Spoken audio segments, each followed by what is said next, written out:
John D. Rockefeller once said, "He who works all day has no time to make money." He couldn't have been more right. I left 3 jobs in less than 3 months during a pandemic year. What's the matter with me? Is this what a midlife crisis looks like? No. This is all by design.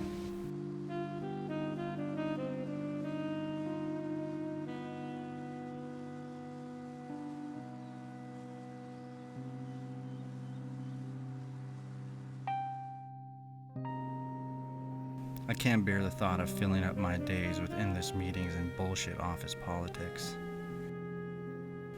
Corporate America makes me cringe just thinking about it.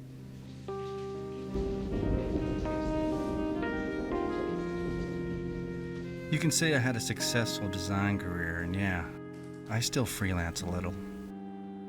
But honestly, I lost my passion years ago. The industry's just not the same anymore. But the biggest reason I quit those jobs? Time. It's funny, the older you get, the more you realize time is what's most important. What's also funny, the older you get, the faster time seems to go by. The pandemic hit and left me unemployed. I thought the right move was to get a full-time job, so I started searching. In the meantime, I paid attention to the stock market and saw an opportunity to increase my wealth.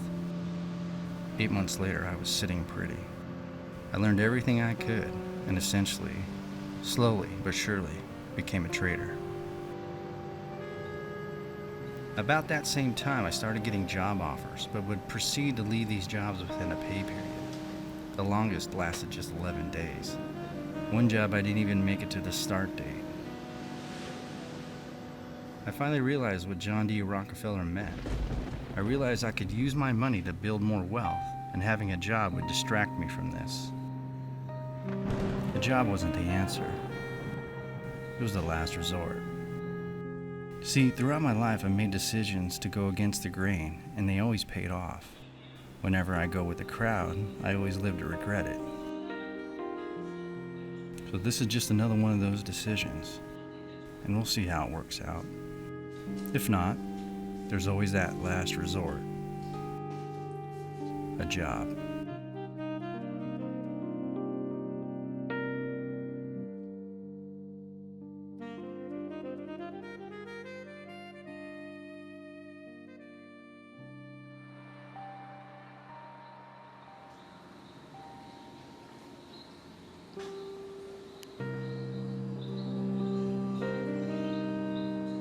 Maybe it's true what they say. Men live lives of quiet desperation. Sounds about right.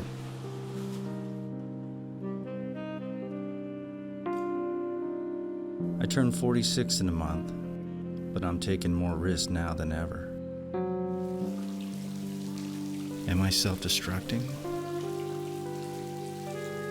Good thing my dame's a ride or die. Because life was about to get interesting.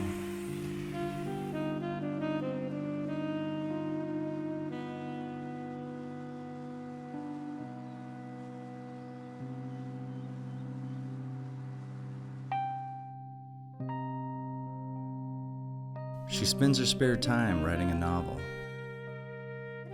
It's getting there. She's just about done.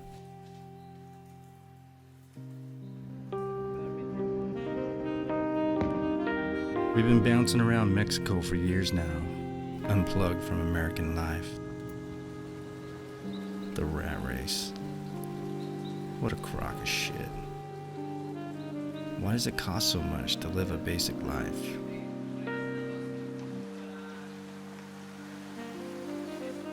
I broke 6 figures back in 2012, the most in my career. The problem was I was fucking miserable. I was on the work to pay for shit treadmill and I knew it. The lifestyle in the States has a way of keeping you distracted and poor. I needed to switch things up, take a risk, and based on my past, that wasn't hard for me, so I started scheming. I saw the trend towards remote living around that same time period and thought, I can make this work. So I put plans in motion. I had to change my thinking and realize it's not about how much money you make, it's about how much you keep. So we started downsizing, got rid of the car payments, sold the house, and convinced our jobs to let us work remotely. It was the biggest risk in years, but was immediately happier.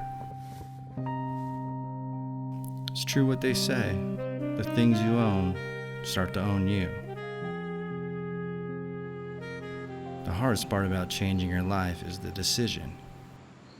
Doing it was easy. We started with a month in Mexico, then 3 months, then 6. The rest, as they say,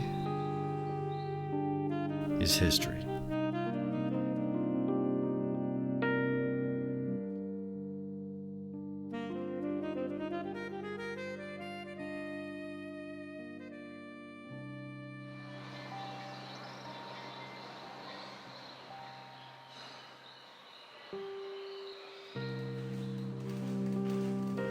I read something online the other day that said, "From humble beginnings come great things."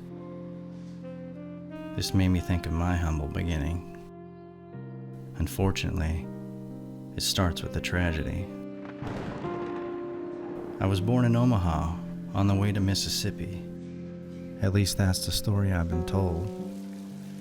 Dad was in the Air Force, so we moved around a lot. Until he was killed in '83. He died being thrown from a truck and fracturing his skull. I was just 7 years old.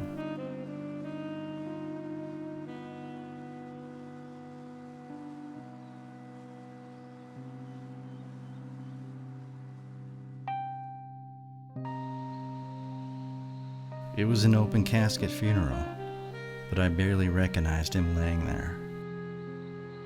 My immigrant mother raising 2 boys alone. How did life get so fucked? I grew up in the Pacific Northwest, a trailer just outside of Spokane. I remember the day I realized we were poor. I was visiting my mom at work and saw her wearing an apron. Then it hit me. She cleaned rooms for a living, a place called a Starlight Motel. Growing up, I often thought about living in far-off places, just like we did when we were young. But since my dad died, I didn't know where life would take me. I half-assed it through high school. I knew it didn't mean much in the grand scheme of things. One thing I knew for sure, you don't want to peak in high school. 2 years after graduating, I was gone. But back in '96, a hacker friend of mine introduced me to something called the internet. He also showed me creative things you can do with a computer and technology. That's when I saw it. Combining design and technology was my way out. My hacker friend changed my life. I often wonder what he's doing now.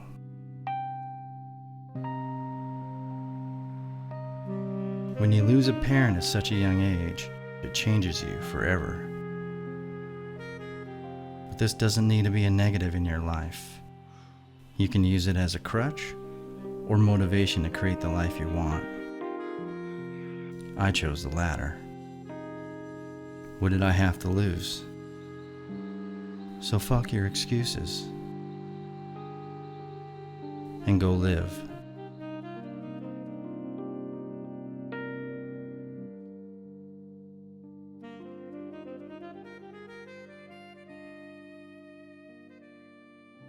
Japanese history. The bravery of Tori Mototabe has been absolutely crucial. It has allowed Ieyasu to gather his forces. They say the odds of being born is 1 in 4 billion. Yet people live their lives as if they're gonna do this all over again. What am I missing here? I feel being born is a gift, but that doesn't mean everyone truly lives. I want to experience life, and fear keeps you from doing so. Should I be more fearful of the world? Well, let's talk about Mexico.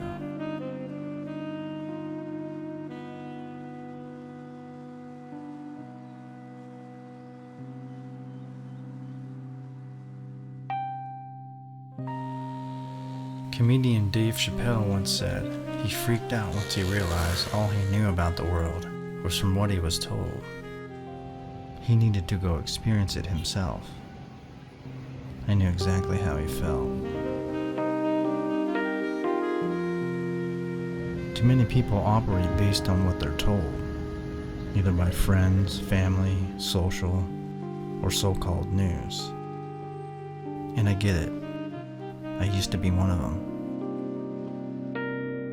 But why am I not that way anymore? Experience.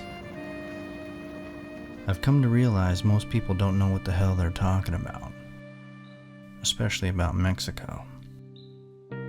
Once you leave your country, you realize what you've been told is all bullshit. I don't think that's an accident. I never thought about visiting Mexico before, but I was introduced by an old girlfriend years ago. And no, staying at a resort isn't Mexico. On my first visit, I did a solo ride around the island of Cozumel, ocean to my right, jungle to my left.